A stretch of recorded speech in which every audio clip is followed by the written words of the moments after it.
Lately, I've been obsessed with these Greek yogurt parfait muffins, not only because they're low calorie, high protein, delicious, but they're super flexible, so you can really take liberties with them. If you want to add flax, you can.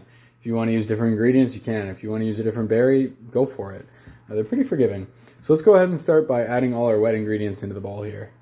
Greek yogurt, half a cup. Using 1% milk, 1 cup.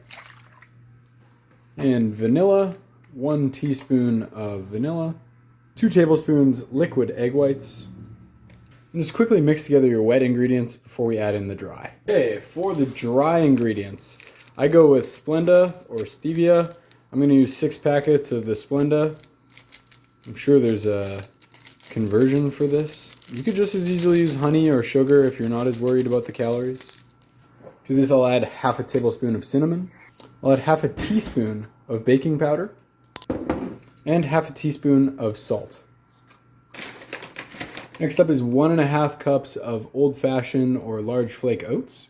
And at this point I'll add in 1.5 rounded scoops of whey protein. Let's go ahead and mix this all to combine before we put them in the oven. This is really the part where you can get creative, but I'm going to show you the original and then we can go from there. I'm going to take 1 cup of frozen berries.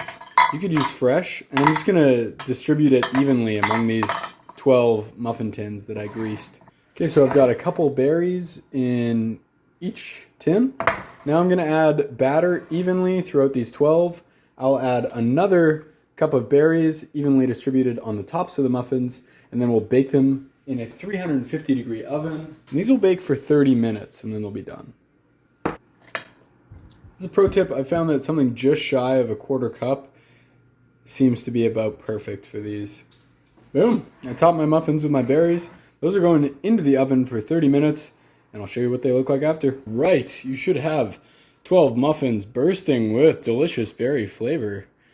Not too sweet because they contain that Greek yogurt, so that gives them a little bit of tang. These are great for breakfast. I put them in the fridge. You can heat them up in the morning. Enjoy.